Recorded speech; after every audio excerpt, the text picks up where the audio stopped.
any facts. Okay. Okay, so it doesn't take anything from you. It doesn't unqualify you. Yeah, that's what I'm looking for. It doesn't unqualify you that you're a business analyst. Also, we have process analysts. These are the guys that are more focused on processes, looking at reducing waste, optimizing outcomes, business outcomes. They are also business analysts in the sense that they use tools, competencies that are prescribed within the BABOK, which is a business analysis book of knowledge, which just sort of talks about the best practice for business analysis globally from IIBA. Also, you can be in the product management space where you're working more on product, looking at product vision, coming up with product product research, and just looking at ensuring that product are delivered to meet end goals and to sort of improve bottom line. You're also a business analyst, and the list goes on and on. We have business architects who have the bird's eye view within an enterprise, looking at how everything comes together to ensure that outcomes are actually achieved. I mean, the best part of this whole matrix here is the ETC. It tells you that it is not exhaustive, right? I think what you should take away from this conversation as we're really kicking it off is that business analysts or business analysis and business analysts are really focused on identifying problems, ensuring that those problems are well understood, that those problem statements are well defined, they are documented, and using specified skills and competencies to actually resolve and put forth solutions to those problems. So you will see that the biggest part of business analysis practice is you playing that consulting intermediary role where you understand problem, understand needs, and then propose solution to ensure that value is added. And John, if you can go to the next slide. Yeah, absolutely. Thanks, Damola. I think I've heard a lot of stories. I was talking with somebody earlier in the week. I don't know if she's on the call as well. And she was like, I'm not a numbers person. I don't think business analysis is for me. I'm considering this and considering that. I'd love to get into the career, but I don't like numbers.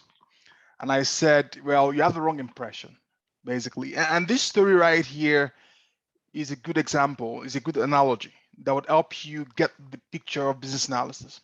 So I don't know if anybody has seen this picture before, but it's based on the folk lore, a story, a traditional story from India, Hindustan.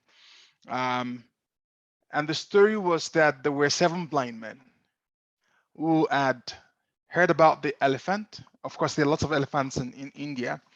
And they've had a lot of grand stories, right? A lot of myths and legends about what the elephant is, how the elephant feels, and what it does, and everything. So each one of them got the chance to be taken on a visit to the elephant by a wise man. And then, of course, because they couldn't see, the only way they could get to meet the elephant, quote unquote, was to touch and try to feel the elephant, right? And then, so of course, the person that touched the tail said, "Oh, the elephant is like a mouse or like a snake." Somebody said it's like a big tree stump. Oh, it's like a large sheet of leather. It's like a fan. And that's what happens with business analysis. A lot of times, people form their impression of the whole based on the parts they've been exposed to.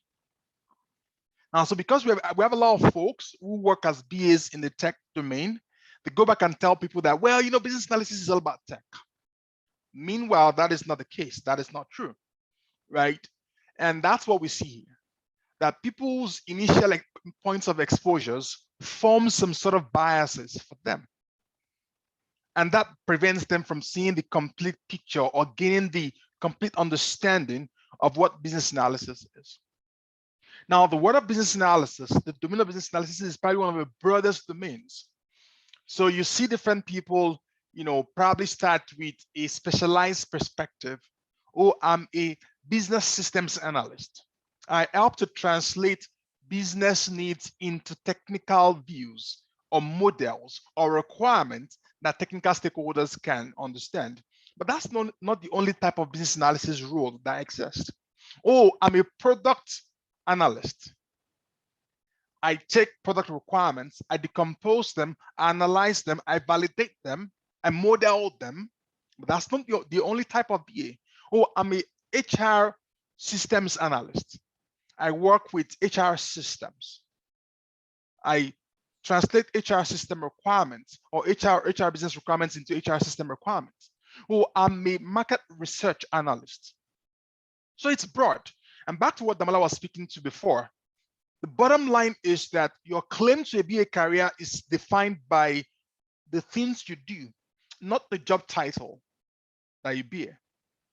So over time, as you explore this career, you probably will be surprised to see that, oh, even a product manager does business analysis. Even a CIO does business analysis. Even a management consultant does business analysis. So again, it's a very broad domain, and we can go on and on talking about this, but I'll let Damola take it a step further, and we'll definitely come back to speak to some more of these contexts. All right. Thank you so much, John. Thanks for that story. The story really paints a very good picture. Right. So yeah, taking off from where John had just stopped, again, and on a continuum from where I stopped, what is business analysis? I mean, the best definition for me is for you to come up with a definition once you understand what the practice is all about. Yeah, it says it's a broad-based but disciplined approach for introducing and managing change in organization, identifying and articulation of needs. Like I said, being able to understand needs and being able to drive, different stakeholder collaboration perspective that ensures that those needs can actually be translated to, valuable solutions. It says here, elicitation, uncovering of obvious latent business stakeholder solution requirements, identification and definition of solutions to maximize the value delivered by business and stakeholder. Again, you can't take out value, value delivery, value perspective, ensuring that, things are better than you met it. You can't take all that kind of perspective away from business analysis. It says here it might require specialized knowledge of specific perspective and role-specific application. That's so true. Now, you can't really complete this journey without also looking at what business analysis is not. It's not a fixed job, just like we said. It's not a single methodology-driven career path. Again, like I told you, a very few subset of us will say we are business analysts, but again, it's a broad spectrum. It's a practice. It's not a role. So you can't really say it's a specific career path. Again, it says it's not a career in finance. Just to buttress what John has said, again, there's a lot of bias in technology because you see some heavy use case, of these competencies, tools, underlying competencies being used to solve technology problems. So, but doesn't really say that that's a single story there. It is also not project management, right? Yeah, and again, there are a lot of roles that are actually heavily related to business analysis, like product management, project management, architecture. Yes, there's an heavy use case of business analysis in those domains, but it's not exactly business analysis. All right. So just extending and expanding, this conversation, it's good to look at, the different spheres in terms of how should you think about business analysis, especially when you're about to come in, since this conversation is really tailored towards transitioning. So you can decide, for example, that you want to be more strategic in what you do, right? Therefore, you'll be looking at roles within the management consulting space, within the product management, looking at product innovation, enterprise analysis, just working with epics, so we call it in Agile, looking at things from an organizational point of view, enterprise point of view, and trying to ensure all the building blocks are just intact. You can also, for example, say that you want to be a bit more granular, a bit more tactical in how you look at your career projection or your career transition to business analysis. Then you are really looking at technology, domain to practice your business analysis, like IT business analysis, where you are really working with SMEs within the technology space, where you are required to know a bit of what happens within those technical spaces. so that you can actually engage, collaborate, and ensure that value is delivered within that space. Decision analysis, looking at analytics, working with a bit of data there, to ensure optimal decisions are being made. Business rule analysis. Also, these are things that are quite technical and also technical. So when you are really looking to transition and you want to be more tactical or more hands-on, then these are some of the things you should consider: the UI UX, analysis or analytics and product management.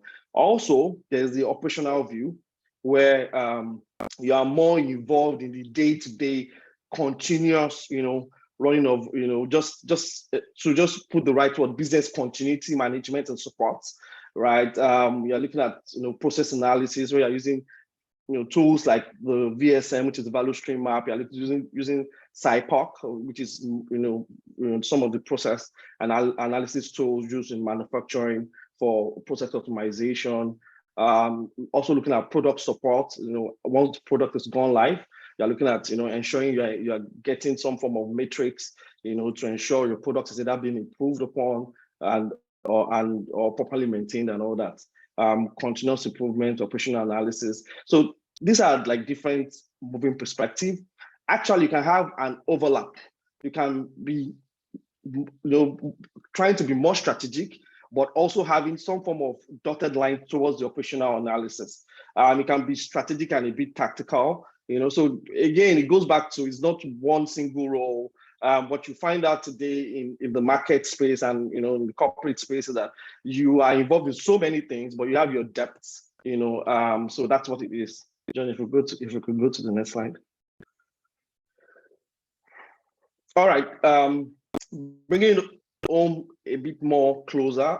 So we have this matrix here, where just also talking to the role, I'm just trying to put a bit more clarity. You can be a generalist, you can be a specialist, you can play within the hybrid space, and if you're looking from a project process point of view, and you're a generalist, then you see that the BAs that are project led or that are more involved in projects can be a BA that is also looking at management consulting, looking at what works from a strategy point of view. If you are really working at the middle management level, which we call departmental, then you can be a business consultant, you can be managing portfolios, you could be managing program, as a BA. And if you are at the enterprise level again, which is largely more strategic, then look at the business architecture, look at strategic planner, you're consulting with the C-suite executives and all that. So this also just gives you a good breakdown and tells you all what is possible, within the practice, within the space.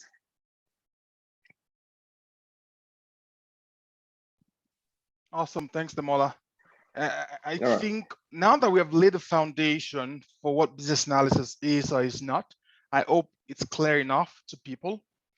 And just to revisit what Damola said a little bit, the fundamental of all of this is that your claim to business analysis as a career path is not defined or determined by the job title you hold, right?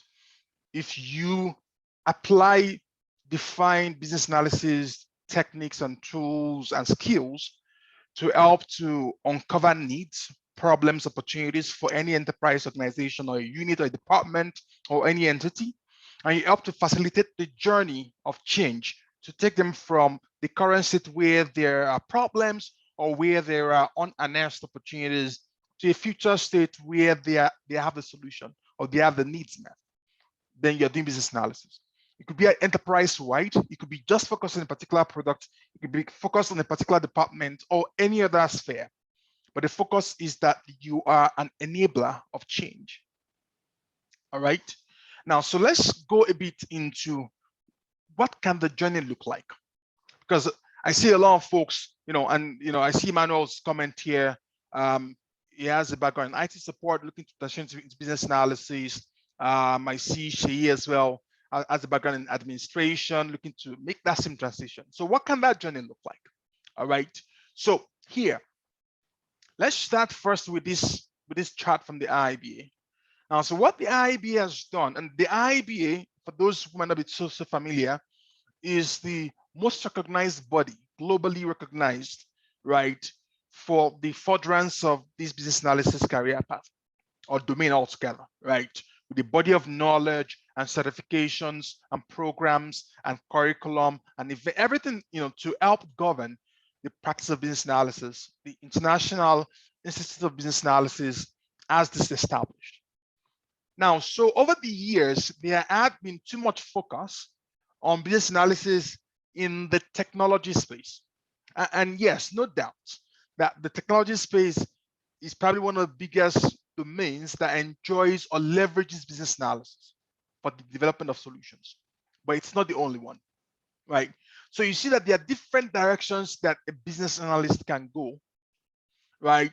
You can be a generalist business analyst, solving different types of problems in different types of subdomains or industries. So for example, I could be a digital marketing business analyst where I analyze the needs of my client for digital marketing solutions. How do they promote their businesses online using social media, right? How do they solve their problems? How do they achieve particular growth metrics or KPIs? I could do that. I'm using different tools to do what we call elicitation of requirements. I'm documenting, I'm validating, I'm leading stakeholder engagements or facilitating those engagements. That could be my niche, and that's also possible. Or I could be, a jack of all trade, which is not a bad thing, and I'll come back to that. I could be in a center of excellence for business analysis for an organization where they bring issues from the finance department to the BA team, or they bring issues from the marketing department or the HR department, and we will have to deploy our tools as a team of business analysts to uncover the underlying issues, to help them explore solution approaches, to help them model solution requirements, and then translate or transfer those requirements to the team that will build the solutions. And that's all possible. Or I could be focused on process management or product or the application of agile practices to deliver solutions, right? Or customer experience. Oh, yes. I could be responsible for post-sales support to ensure that any new client needs that is coming up is well addressed, is well diagnosed and resolved, right? I could get into the space of design thinking and apply different known methodologies and frameworks as a strategist, helping to define goals and business models and objectives, setting directions for business priorities. What kind of market segments should we play in? What kind of clients should we serve? How should we make money? How do we monetize our product? All that is possible. You can decide to be a business architect, helping businesses to define the building blocks and the capabilities that will help them thrive across people, process, technology, business rules, systems, all of that, right? It's very possible. And the list is endless. But the bottom line here is that there are just so many opportunities, so many perspectives that BAs can actually play in for their career practice. Okay, so now let's look at this. One of the things that I try to tell people is that career transitions, whether it is into business analysis or it is into other spaces, is not limited. And let me pause here quickly to say, if you have questions, please feel free to put your questions in the chat right away. We will pause. We can definitely pause to answer your questions because we are here for you, okay? We're here to answer all your questions today. Now, so as I was saying, that career transitions are like onions. So there are different layers of complexity that you would need to peel through to get to your desired goal, all right? Now, so what might those different peels or layers look like? Now, it could look very different for you, but ideally, I'm thinking here, if I'm trying to transition into a new career, it first starts with the desire. And to be honest, every change in our lives, every change in the world starts with a desire. There has to be a desire for a change. It might not even be clear about what you're looking for, but it's just like, I think I'm dissatisfied rather with the point that I'm at in my career. So there would need to be a bit of soul searching, if I may refer to it as that. Think through what the motivation is. And if there is that motivation and that desire, it then makes sense to do some research. And for you to be on this call today, I definitely want to believe that you've done some research. And you think, okay, I think I'd like to be in that seminar or that webinar or that presentation or that workshop so I can learn more about business analysis and validate these desires that I have to determine if this is for me indeed or not, right? And of course, having made all that decisions, all those findings, done some research, you should be able to arrive at a decision that is yours, a decision that you own and are accountable for. And the reason why I'm emphasizing this is that sometimes some things trend. They are the intent. They are the cool stuff to do. So everybody might say, you know what, business analysis is where the money is. And maybe yes, I'm not going to deny that, but I'm just saying the motivation for career transitions should not just be based on the happening things, the cool things, the trending things. Because if you encounter challenges on that path, it can easily be derailed. Because why? It wasn't your own decision. You were just compelled or influenced by others. So that's the first thing. Now, so once you make that decision, then you want to start learning more. And learning does not start in a classroom, whether it's virtual or in person. Learning starts with you. In this generation and dispensation, we've never had as much content we have, as much resources for learning as we have today, right? YouTube, for example, is probably the biggest university in the world, right? So if you're truly indeed interested in a career path, then it's expected of you to spend some time on YouTube. Business analysis, requirements gathering, stakeholder management. You should invest in what interests you. So some informal learning, but of course you would need some more structured learning. And that's why we have a platform like the IIBA, right? The International Institute of Business Analysis, and then endorsed education providers of the IIBA like Learn that provide you a structured curriculum, a structured support system to ensure that you have the foundational knowledge. And this foundational knowledge is based on what we call the business analysis body of knowledge. That is the foundation for every single practice of business analysis, no matter what perspective or what industry or subdomain you specialize in, right? And even certification exams are based on this body of knowledge as well. So certification is one step, is one key milestone in that journey where you are provided a proof of your learnings and your knowledge. I tell you, as somebody who has hired hundreds of people in the course of my career, that certifications are great, but they're not the reasons why I would make a hiring decision for somebody. I would use certifications to filter the crowd, right? To select people that I think are worth spending more time to understand their experience and their competencies and their skill sets. All right? So certification check mark. Now, where we have seen over the years, a lot of people struggle is moving from that theoretical knowledge to be able to build hands-on applicable skills on which they can then build another layer of experience. So if you have learned the theory, you've learned all the knowledge areas, 6 knowledge areas. Oh, business analysis, planning, monitoring. Right. Oh, blah, blah, blah. Okay, all right. Plan B, business analysis approach, stakeholder analysis. The theory is easier to learn. Anybody can pick up a book and read the theory. But understanding how the theory translates to value delivery from the business analyst is what is key. So we also have programs that focus not on certification right now, but on hands-on skills. Like all of us, probably went to school, to college, to universities, and we probably learned mostly theoretical things, some occasional laboratory practices that don't reflect the real world.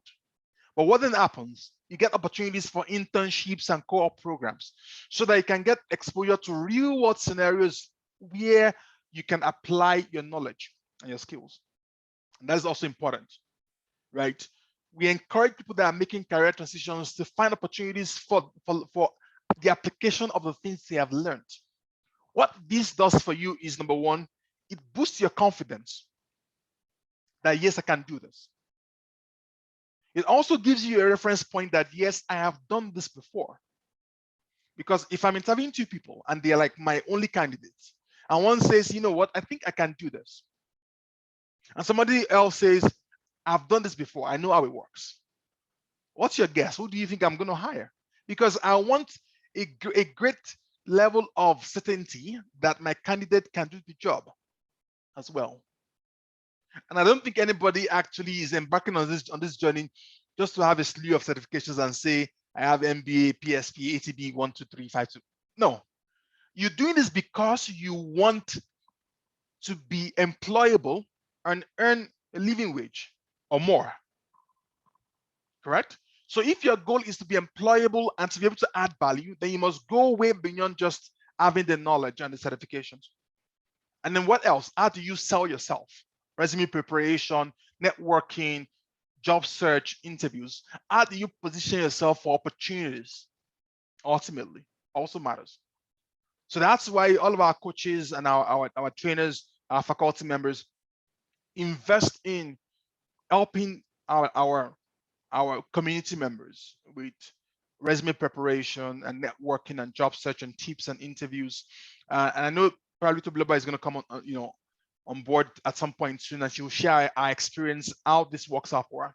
Now, the other thing, and which is where I'm going to stop or pause a little bit, is now it doesn't end at that. Even after you have gotten your first BA job, that's not where it stops. Because in this community of learning, we challenge our people, our community members, to be their very best. And you can go check out all of our faculty members, go on their LinkedIn's, go follow them on social media. They're not folks who are mediocre in any sense. So we also push people like you, part of our community, to say, now that you have gotten your first job, how do you thrive and not just survive?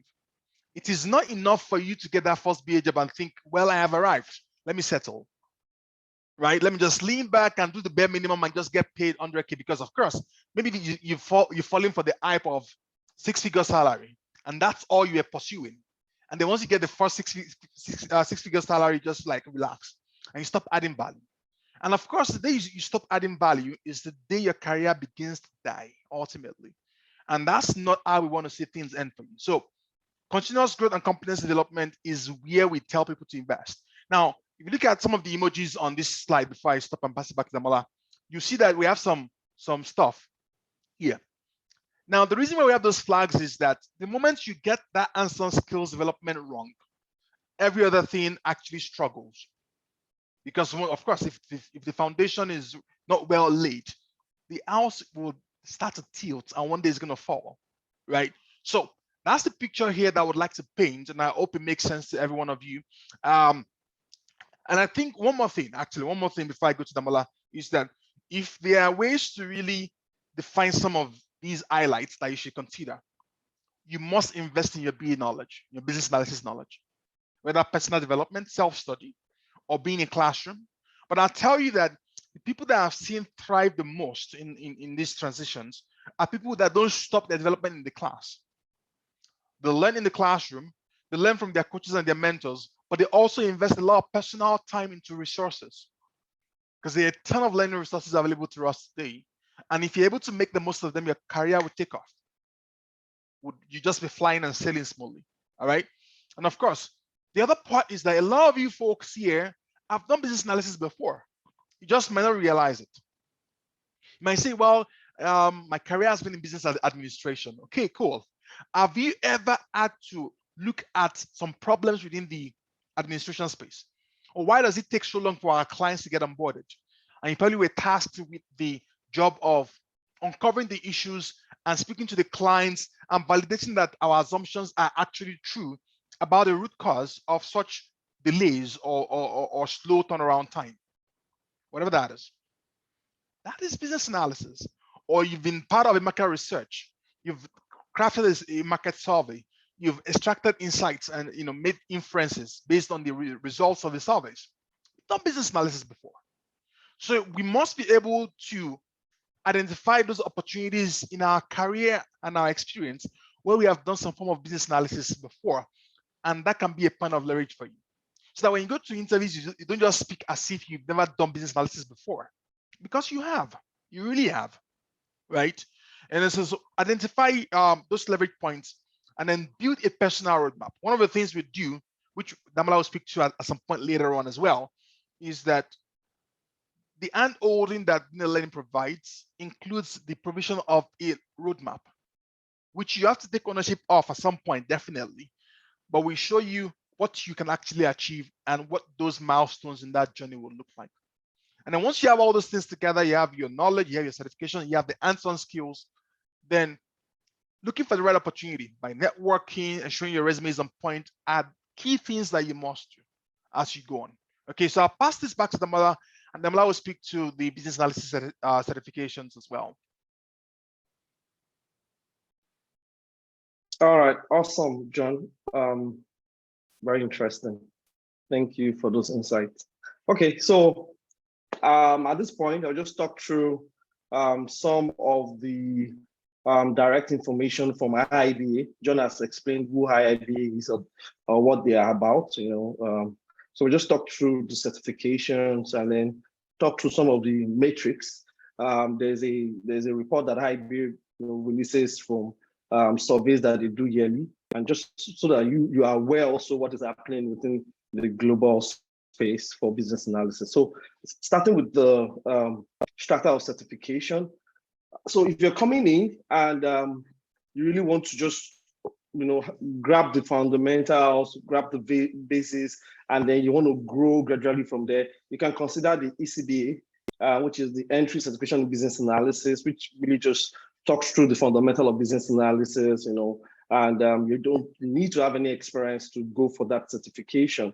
The next level is the CCBA, which is Certificate of Capability in Business Analysis, where IIB expects that for you to be eligible to write the exam, you should have 2 to 3 years experience, in any related field. Again, remember where we started from.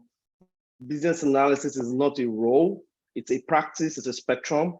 Because a lot of people would come back to say that, oh, I've not been a business analyst, therefore I don't have the years of experience. But if there's anything you've taken away from this conversation today, you could see that business analysis can actually be found in almost anything that you do. Just like John mentioned around the business administration.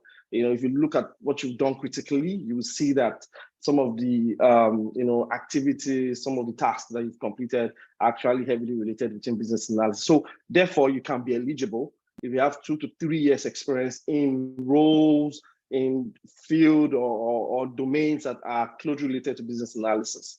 Moving up a bit from that second level is the CBAP, which is really the highest level of certification as of now. And you are required to have 5 years experience. At that point, your IIBA's expectation is you're really an expert, meaning that you don't need any form of tutelage, any form of guidance to carry out business analysis work. You're actually a business analysis manager, leader. You can also mentor and all that. And yes, we have certification within the BNet space to cater for this strata. Depends. So we do a skills assessment.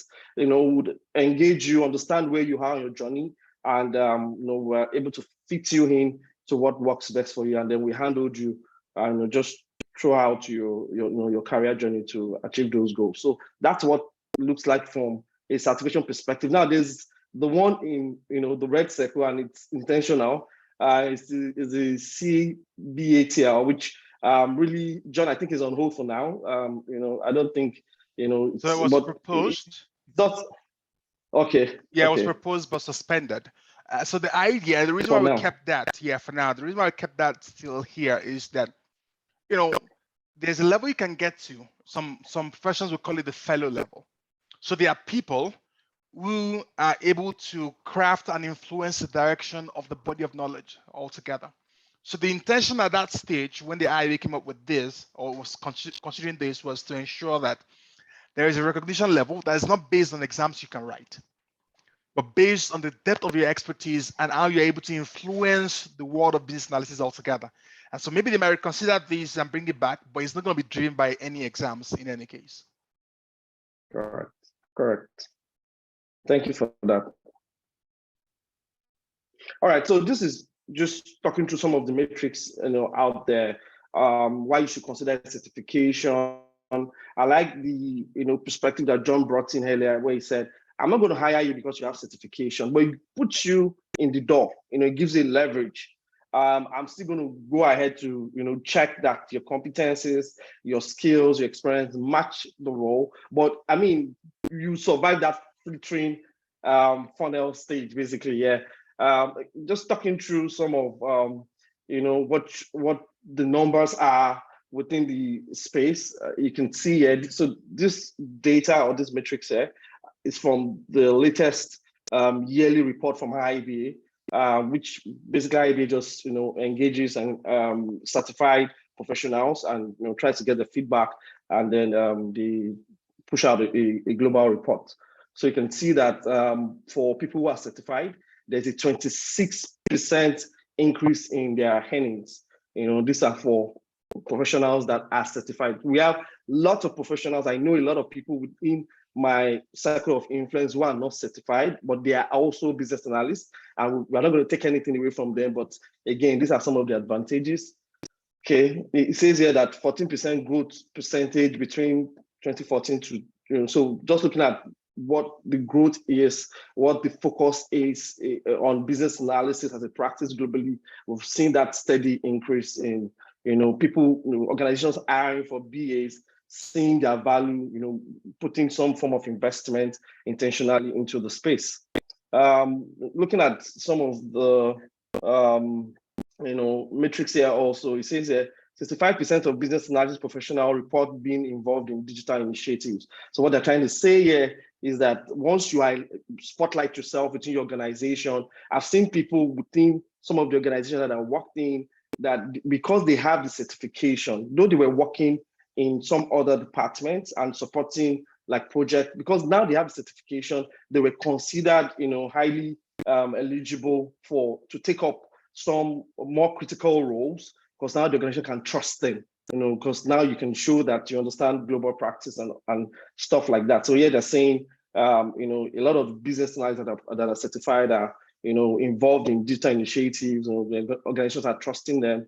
And yeah, it also says that 76% of business analyst professional practice agile approaches. So again, I'm sure a lot of us will have heard of agile, and it's a practice, also for delivery of projects. So again, there are a lot of perspectives that are coming up, and business analysts are actually in the middle of some of those very fresh ideas like Agile, Scrum, Kanban, and all of that. Yeah.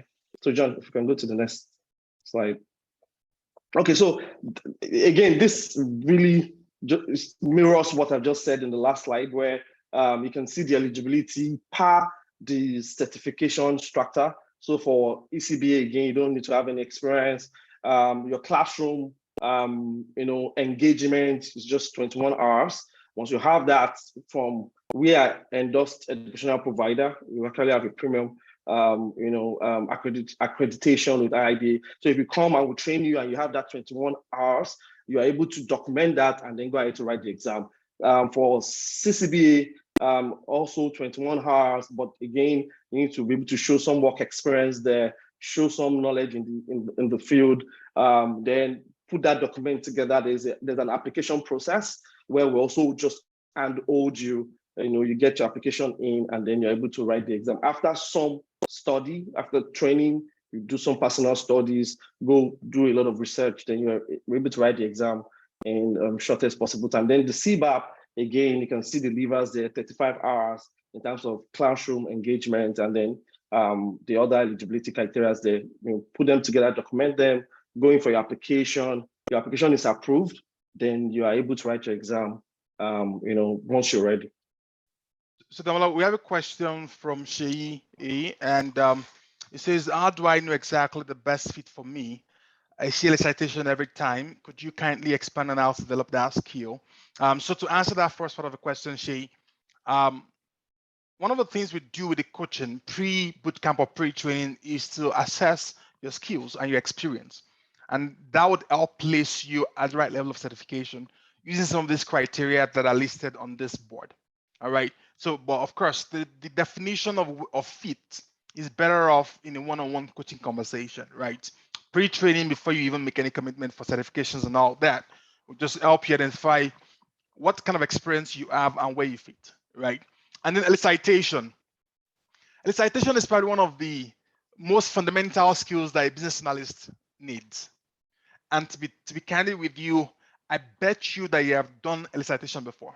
So what does it mean? So you probably get a call from a client, a corporate client that says, well, XYZ is not working for us. We think you guys are not credible. We want to stop using your product, right? And you say, okay, all right, can I please set up a call with our client excellence or client success expert, like a BA actually, right? And you say, okay, all right. And that person says, all right, client, can I schedule a workshop with you? Let us unpack what is happening. Let us understand what issues you are having. Let us find out what the root causes are. That is elicitation, right? And the word elicit actually comes from the root word to draw out. Something that is maybe latent, maybe not so obvious, maybe obvious partly, but to draw it out. Now, there are established techniques that we use, interviews, right? Surveys, right? Workshops, prototyping, and whatnot that we do, that we use or apply at different levels of technicality or tacticality to identify what exactly it is that is wrong. What are the needs? What are the opportunities? What are the problems to be solved? So I'll save the rest for like proper classes, but I hope that makes sense. So elicitation is just uncovering something, finding out what exactly we need to know, engaging people or sources, whether secondary sources or primary sources for that information. And then lastly, you asked about certification. Is it possible to just do the level 3? Yes. So the certifications are not progressive in the sense that you have to write one before you go to the other. If you qualify for CBAP, you can go all the way and just write the CBAP certification, right? So that's the approach that we basically take. So Damola, I see Bolu is also on the call, one of our trainers. We didn't have to write CCBA or ECBA. None of the three of us had to write ECBA or CCBA for us to qualify to write the CBAP. Once you meet that requirement, you just go to that particular CBAP level, write the exam, and you move on. Okay. And the next thing here is what we've said. Certification is not the destination. You've got to invest in building the right competencies and gaining the kind of relevant experiences that you need. And again, like I said, you don't have to wait for a formal job for you to actually gain the experience, right? There are non-profits that you can volunteer for in business analysis capacities. And a lot of times we would often connect people as well in our communities to such opportunities where you can volunteer and further build out your BA competencies. So I'll pass it back to the mother right now. All right, thank you so much again, John. I wanted to just go a bit back on the question that here asked on elicitation, and John has really explained it. That's very perfect.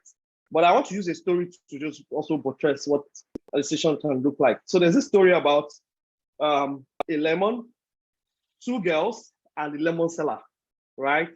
Because in the heart of elicitation is understanding the problem that needs to be solved, right? And like John has said, you want to draw out from something very latent, not obvious. So again, the story is the lemon, 2 girls, and the lemon seller. So there's this lemon seller on the street, selling lemon and fruit. And it happens that he only has 1 lemon left.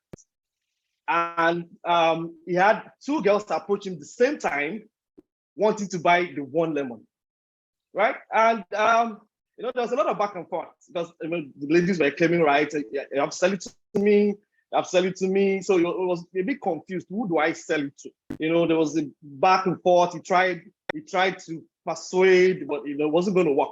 But one thing that helped him overcome that situation was actually trying to understand what they wanted the lemon for. So one lady said, I wanted to make a lemonade, right? And another one said, I just need the peel of the lemon, to for baking, and it makes sense to him that you can both have 1 lemon, right? But it took him a while to get to the point of asking that, what do you need the lemon for? And that's really where elicitation takes you to understand what the problem is and being able to now borrow from a divergent perspective to be able to provide a solution that best fits the situation, right? Just wanted to say that. All right, moving from there. So there's this business analysis competency model wheel which is really from my IBA. Again, I'm sure anybody on the call now, everybody on the call understands who IBA is. So the competency model just talks to the underlying competencies, the soft skills that BAs are to develop that will make them very productive on the job, on their role, and the knowledge areas. So John, if you can go to the next slide, there's a bit of extension also to the competency model where the fundamental really talks to the knowledge areas and the underlying competencies. There are other perspectives, and when we say perspective, what IB intends, is that these are different areas, different spaces that you can deploy your BA skill, right, and also deliver value. So you could be a BA, for example, haven't learned the knowledge areas from the bootcamp, haven't understand all the soft skills and the underlying competencies that requires you to be very, very productive on the job.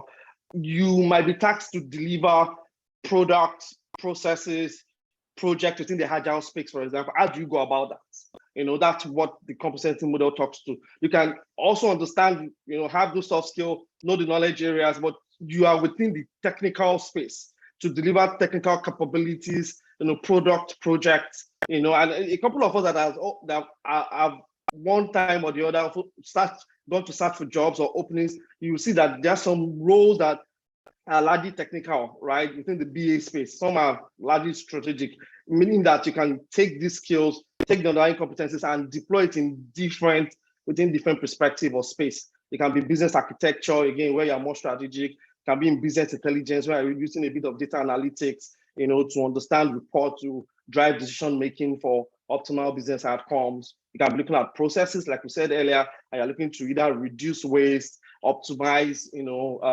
scarce resources and all that.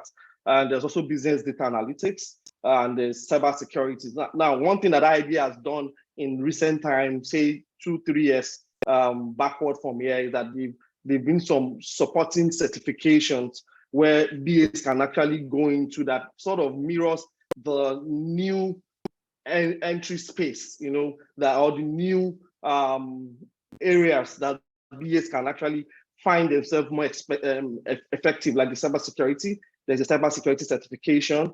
There's the product ownership analysis certification. There's the business data analysis certification. Those are also different perspectives where BAs can find themselves. But again, when we are transitioning, those might be like, some further goals down line.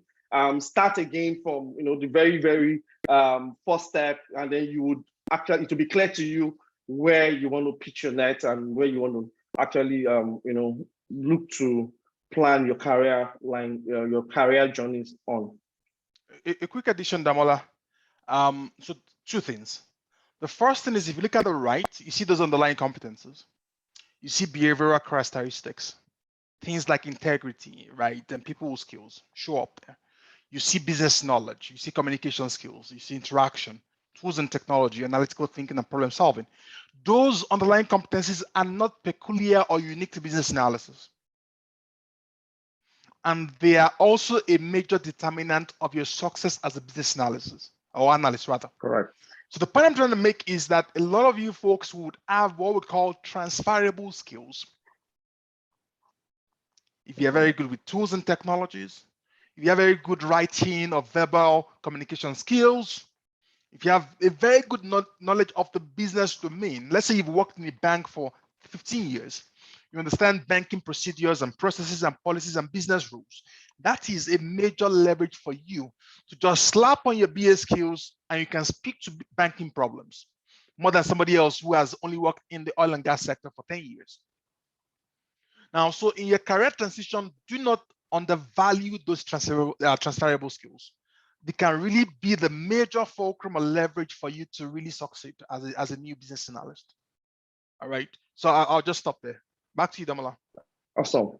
Yeah, thanks for that, John. A lot of what you already have, like John said, are portable skills that you can leverage. So this is still talking to some of the metrics from the IBA report, just looking at the numbers there, just talking to benefits of certifications. These are BA professionals that have gone ahead to, get certified, go through the journey of like I said earlier, applying and writing the exam. Greater fulfillment on their work. 29% of certified BAs, gave a nod on that. Higher confidence at your work. Again, when you're exposed to global practices, you become more confident. I mean, using my own stories, there were things that we were doing that after I came to the boot camp, we went back to change them because we saw that they were not directly correct or they were not directly adding value based on what the global framework says from IED. Again, increased salary, promotion, and just some of the metrics there. John, if you can go ahead to the next slide.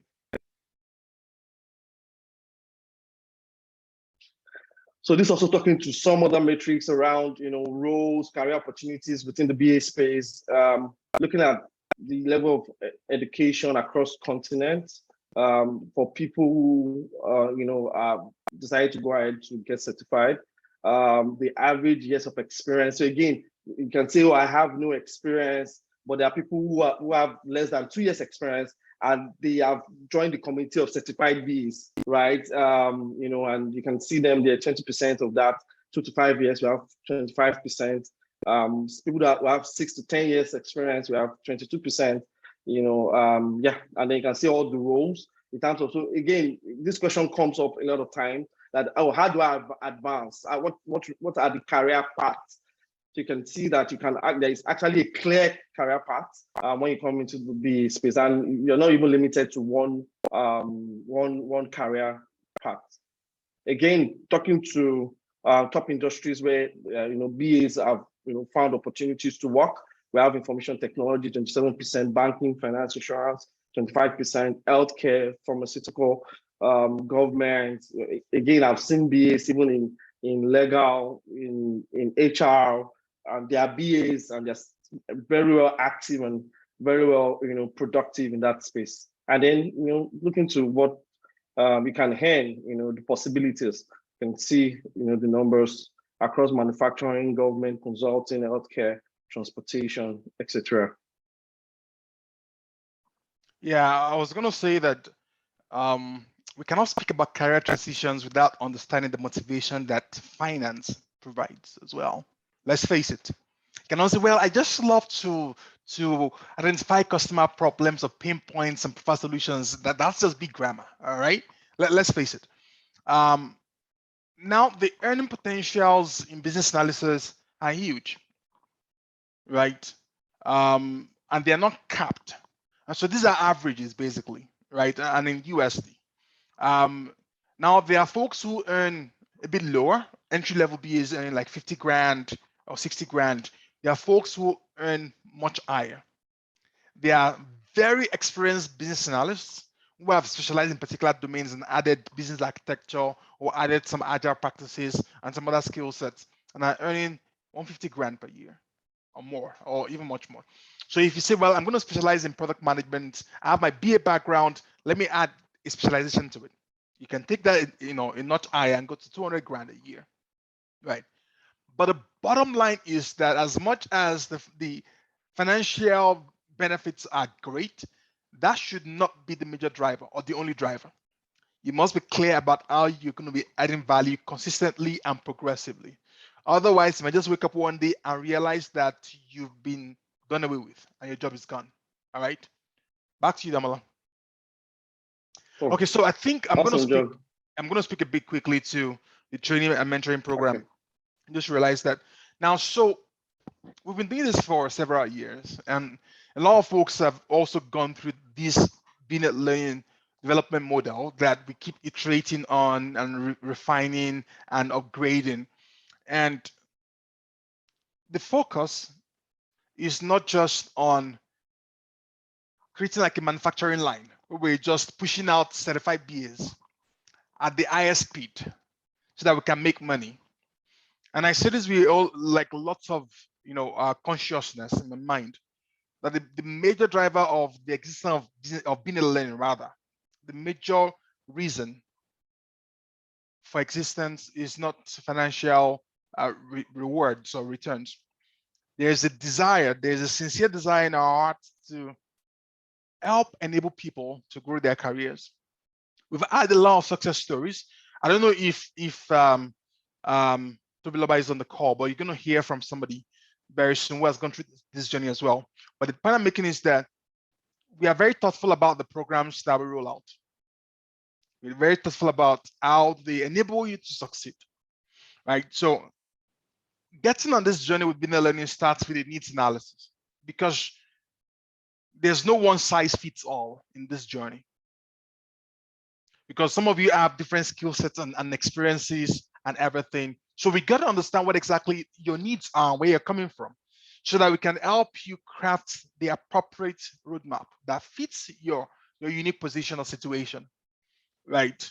Now, with the needs analysis, there's what we call the pre-bootcamp learning, where you actually get to engage with your faculty, have some pre-bootcamp learning activities assigned to you. You learn a few things, watch this video, look at this 10-page document, ask me questions, prep generally.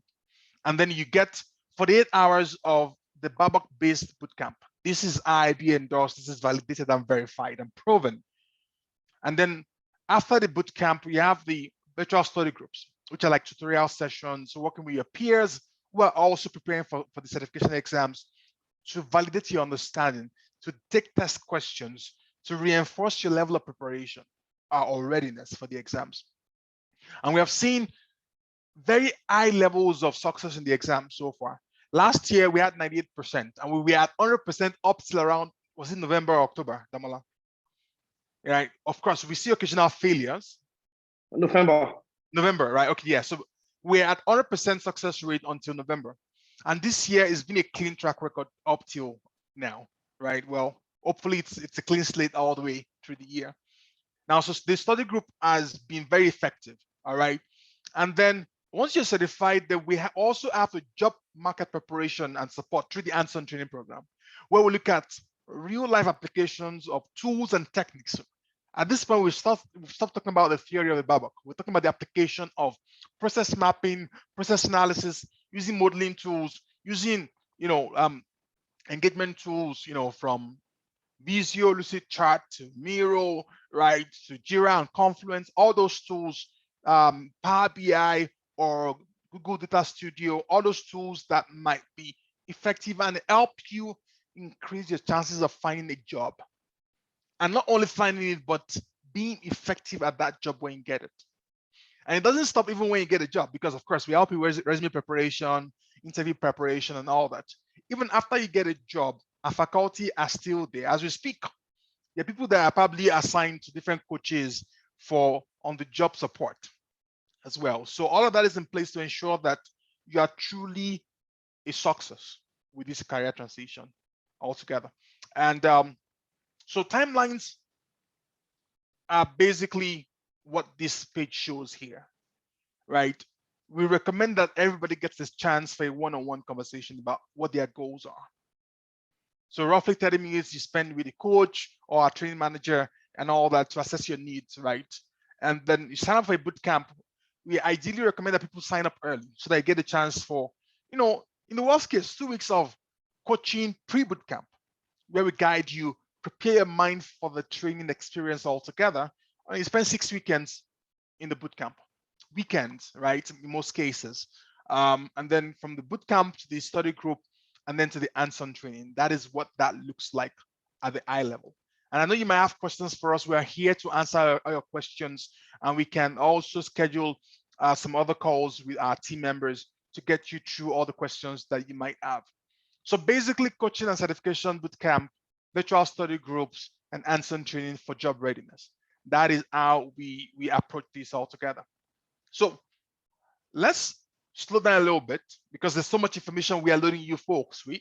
The question you want to ask yourself as you dream about that BA job, that BA career, and the 6-figure salary, and I'm saying what is being said, right? Because a lot of people come and say, well, I learned that I can make a 6-figure salary with business analysis. I'm like, well, that is possible, but that should not be the main driver, okay? So that's just a joke on the sides. But are you ready for that 6-figure job in itself, right? So the IBA has something called the Career Action Guide, where you can really self-assess. And BA Learning also has a custom matrix that we use, where we say, show us your ideal job, your dream job. And we'll throw the requirements of that job into our matrix and say you're not ready, or you're ready, or you're almost ready, but you need to dot these I's and cross these T's. All right. So this is really good. Understanding what is required of you, evaluating, creating a career action plan, which we help you with, right? And on like that. But I know that we have time not on our side, and thank you for hanging in with us, folks. I'll pass it to Damola right now. I think Tobiloba is on the call, and she'll probably Yes, unmute she to is. join us as well. Okay. Toby, are you there? Can you hear us? Yes, I'm here. Good Fantastic. evening, everyone. How are you doing? I'm very well, thank you. Good. I'll pass it to Damola and Dorcas at this point, actually. All right, thank you. Yeah, thank you so much, John. Okay, so at this point, Tobiloba was one of our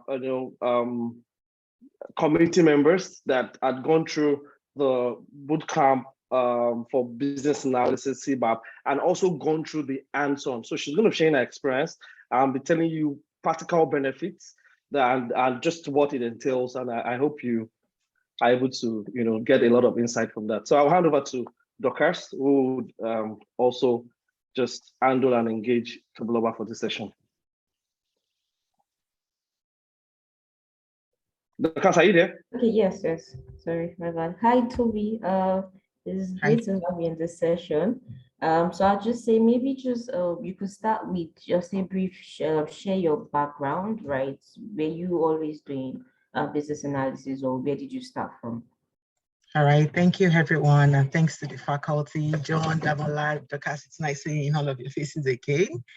Okay, so I have a background in finance and accounting. I worked in one of the IOCs back in Nigeria.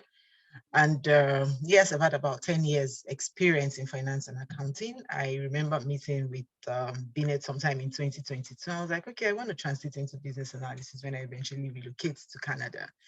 And yeah, I registered for the CBAP boot camp. That was for the certification. However, I didn't really understand what I was even getting into. I wasn't quite sure if it was something I could do, because I kind of felt business analysis was more of a tech field for me, and I wasn't so techy.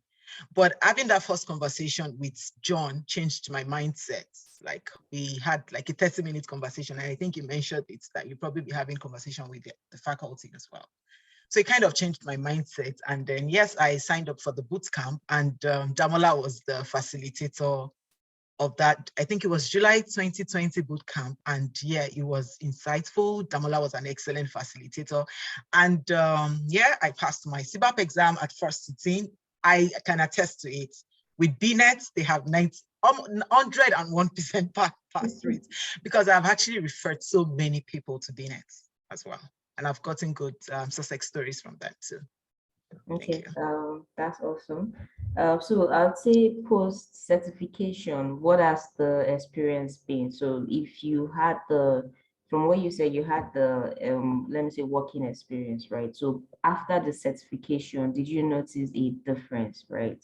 Maybe, I mean, financially, so that's a good difference. If you did, you could please just explain, like, how has it helped you post certification? Okay. Yeah. Okay, so post certification, prior to that certification, I kind of felt there was a knowledge gap, right? Having to go through Barbook and all of that. But after the certification, I felt that gap was filled. And even though I didn't have that technical knowledge of how to really do the job, I still felt like, yes, I've covered a lot. I understood the knowledge areas very well. I understood all of the tasks and the techniques of business analysis. And also, looking at all of the competencies or skills a business analyst would require, I kind of felt, yes, this is something I could do. And the moment I landed into Canada, I reached out to John, and we got started from there.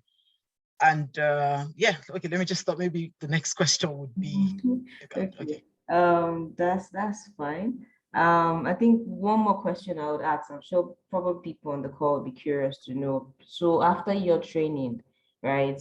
Let me say, how many days, like how long did you study? Like how many hours did you study per day before you had to like sit the exam, all of that? Were you nervous, or you were like 100% confident, like, yes, you're going to ace this one time?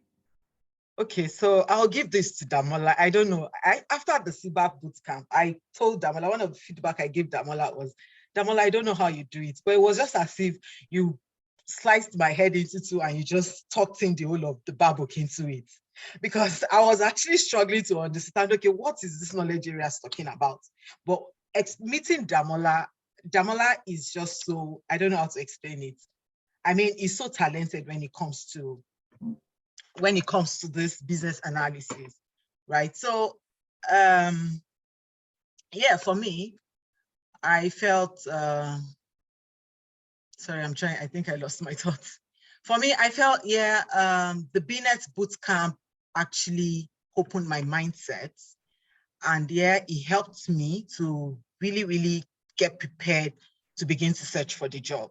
However, yes, when I came into Canada, I started searching for the job, but I still felt I wasn't so confident enough to get the job. And that was when I called John again.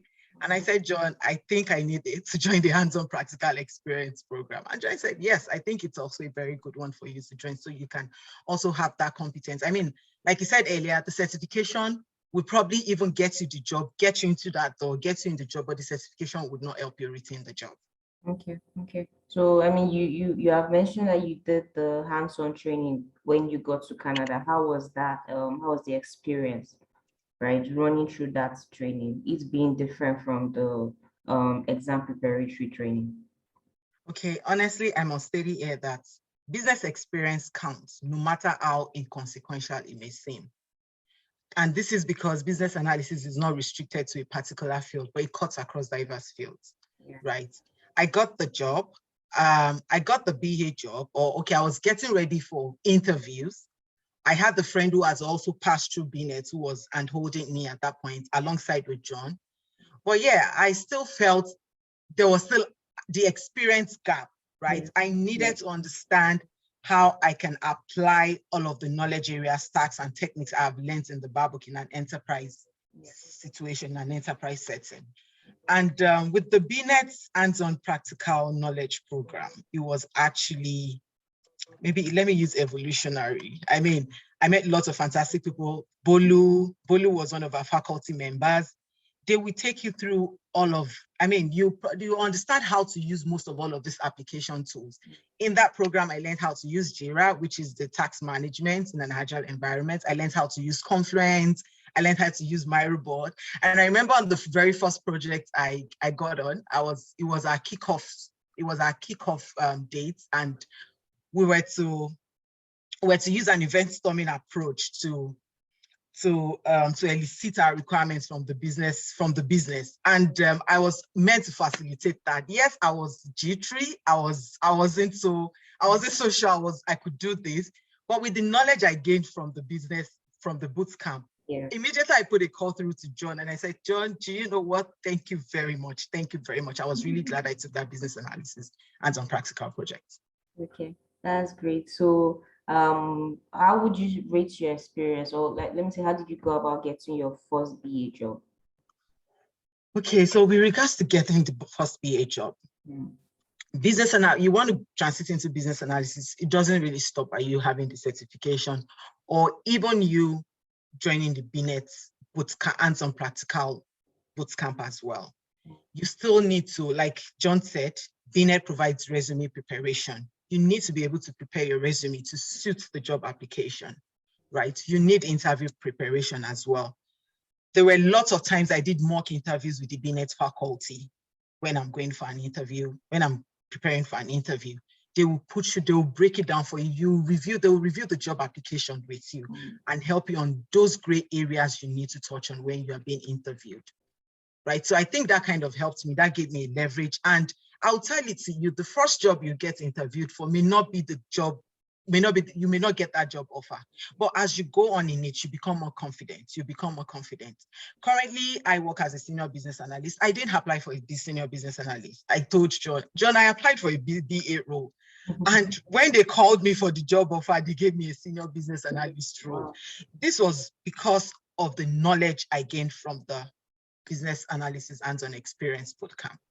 Okay, that's awesome. Thanks a lot for sharing. I'll say one last question for you, or more like a contribution. What would you say to or the budding business analyst on the call right now? Okay, so everybody listening to me, I think number one, the first thing first is you validating your interest. Why do you want to join this career path? Why are you interested? Is it just for the money? No, if it is just for the money, you might just get on the job and in few weeks, you might get out as well. So you really need to validate your interest. Are you a change enabler? Do you think it's something you can do? If yes, then you go for it. Another thing I'm going to say is it is imperative you have a mentor and coach. BNet's faculty members are great mentors and coach. Myself and Damola right now, we have a very good relationship based on the fact that it was my facilitator at the July 2020 bootcamp, and we kept in touch because each and every time I do go back to Damola, if I have questions, if I'm not so confident in what I'm doing, and John, we have very great relationship. The last time I had the session with John, John was at work and he had to spare 30 minutes of his lunch break to connect with me on Google Meet. That for me was just the height. How many training programs or training facilitators would be able to do that for you?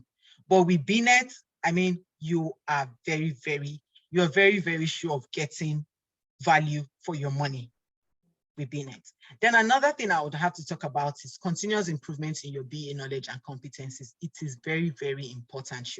You continue to, it is continuous learning. I tell people BA is not for lazy, it's not for a lazy man or for a lazy woman. Don't think you get that 100,000 job and then you just go and sit and no, you have to continuous learning is it for with BA job. And then lastly, I would say BNet team would provide the support for you if you join the team, right? Get in there, build your resume, network people, LinkedIn. There are various online platforms you can use as well to get connected with people. Begin the job search, create profiles on Indeed, make your Indeed profile stand out, right? Update, connect with people in the same field. And yeah, like I said, consider taking the certification as well. However, the certification won't retain you on the job. It is that technical know-how that you actually need to be able to perform very well on the job. So I think, yeah, that says it all. Okay, awesome. Thank you so much for taking our time to join the session. We really appreciate your time. Just to add on to what Toby has shared, at BNet Learning, we have a community called Growth Casa. That's a community of professionals. So we have tons and tons of professionals who have taken our certification course. They are practicing BAs, you know, project manager, product managers across different fields, different industries, and also countries inside the community. So once you're done with our training, you'll be moved to the community where you can then engage and interact with like minds. So definitely the value add you get from taking your training with BNet surpasses just the training. Like there are plenty other things you get as benefits from training with us. So now it's time for Q&A. I don't know if there's any other questions, but at this point, please feel free to drop your questions in the chat box before we close up the session. Right. If you would want to follow us across like our social media platforms, I will drop some of our links there. A copy of this recording will be uploaded to our YouTube channel in the coming week.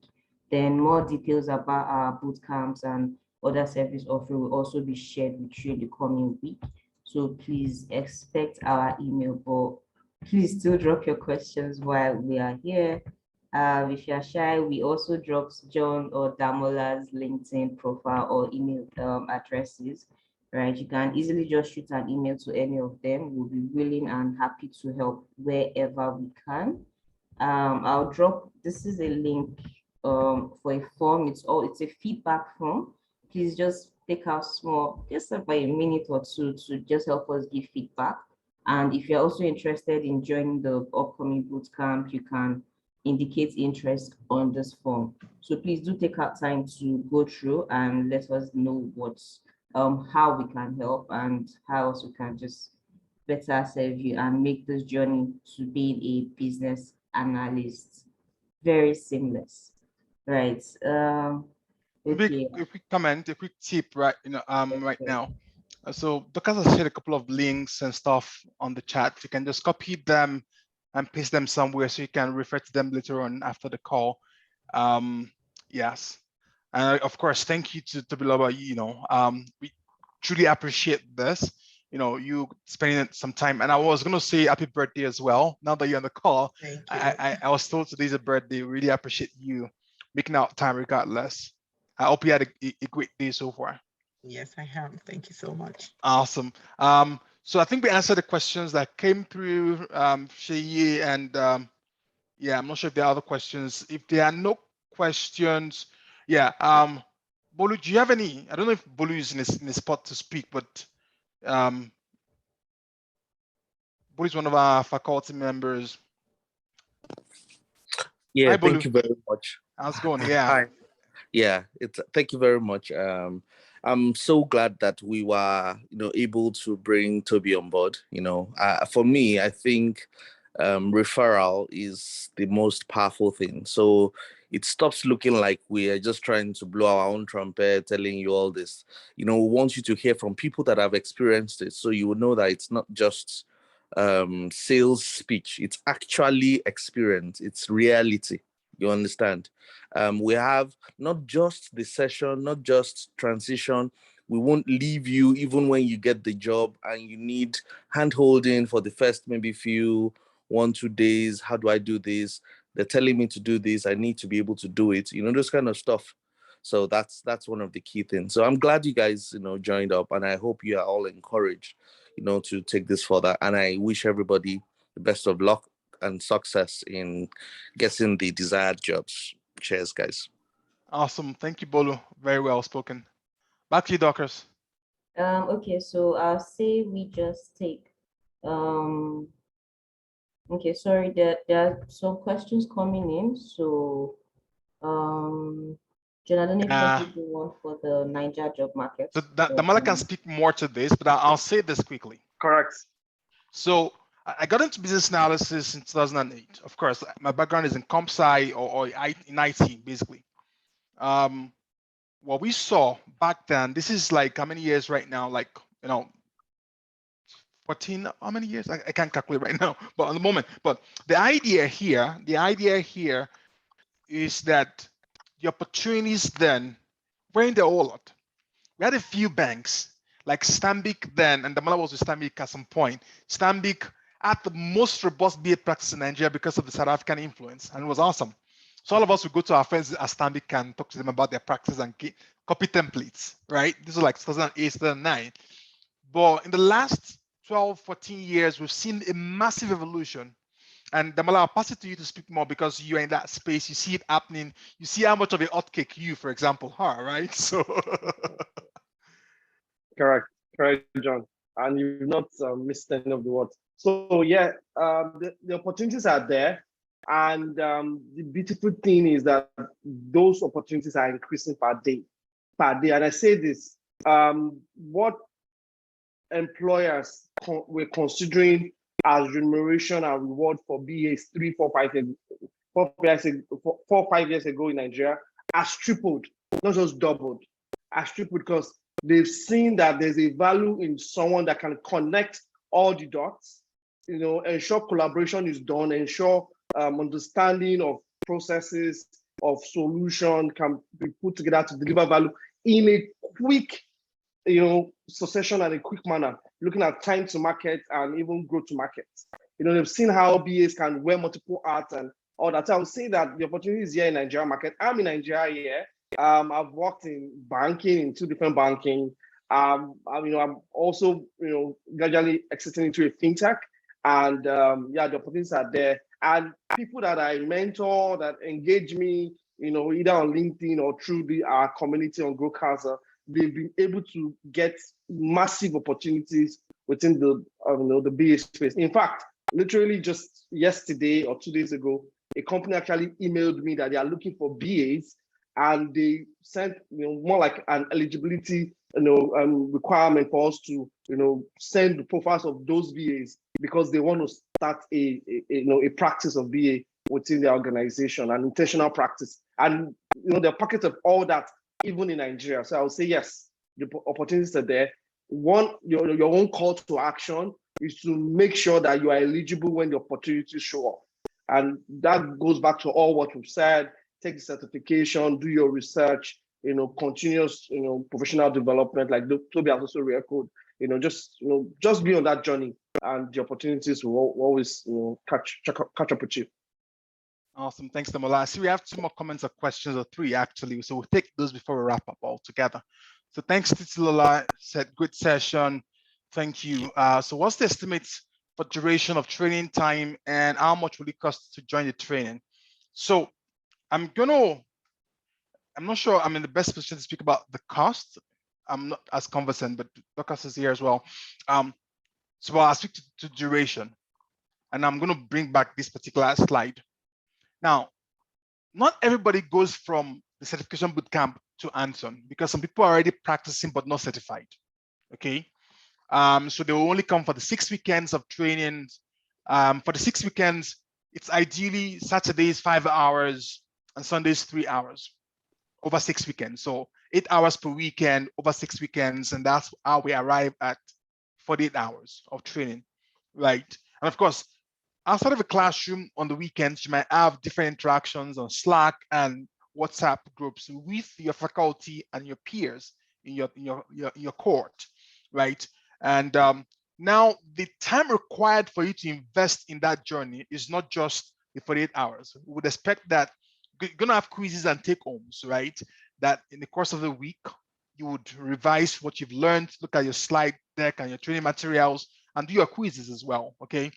The Anson is 8 weekends, and I think that is going up to 10 weekends because of the extra work experience element as well. And then for the cost, Dorcas, I believe the bootcamp is 1,200 Canadian right now. Yes, it is. Right. Yeah. And then the Anson is 2,000 Canadian dollars. Yeah. I'll give you a tip. One of the things I've seen work for different people.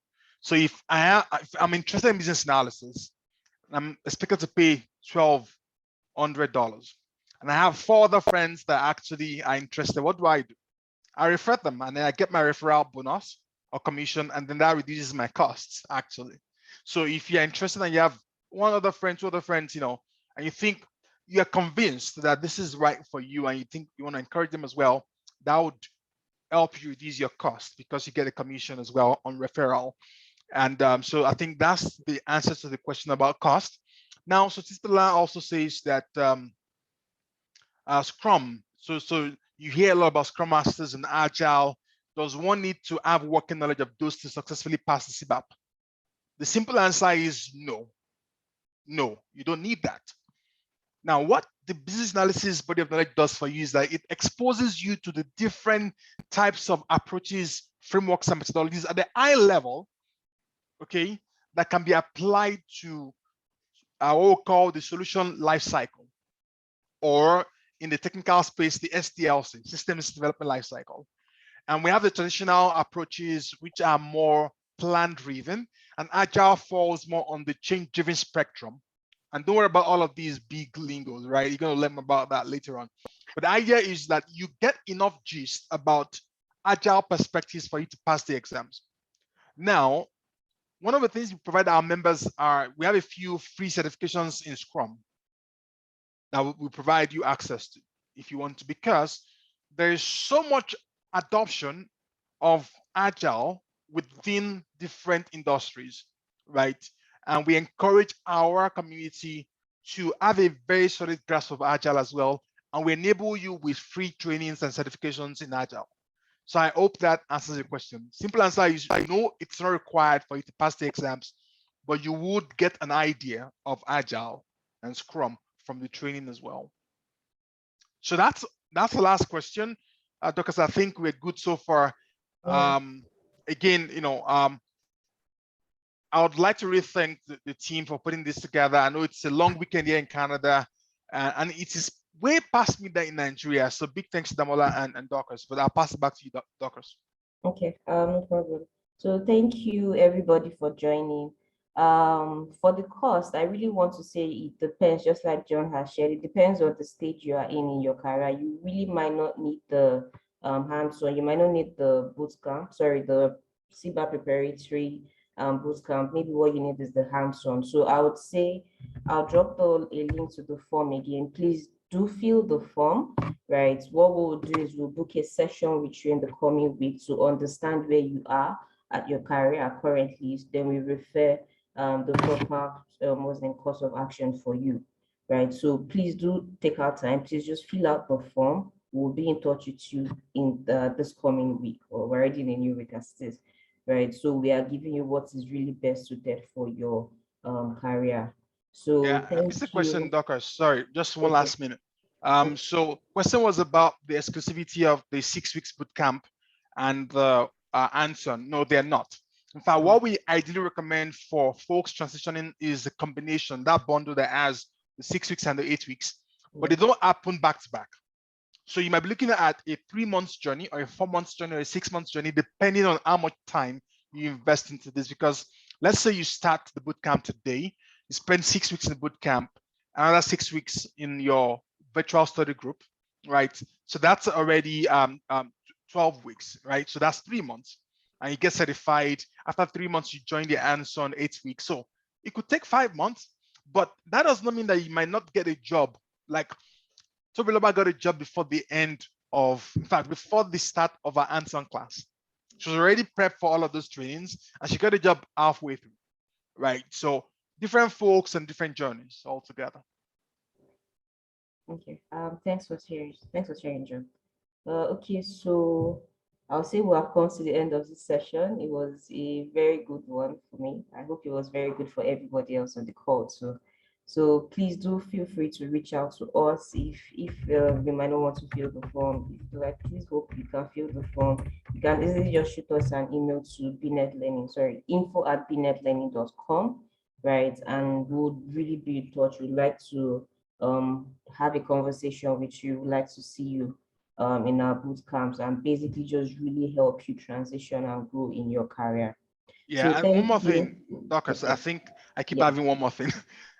Is that if you know this is for you, you want to transition, you have a strong desire to, and you think that finances are the only constraint, I would employ you to still reach out to the team. You know, BNet prioritizes your growth beyond those kind of constraints. And they're like payment plans and different methods that have been deployed to ensure that you can still achieve your goals regardless. Yeah. Right. So the first thing I'll say is reach out to Dorcas and the team and Chi and other folks, and they will find a solution that works for you definitely. Awesome. Thank you for the one more thing. Very important one more thing. Okay, guys, let's have a great rest of the weekend. Good night, good afternoon. Let's enjoy the rest of our day, everybody.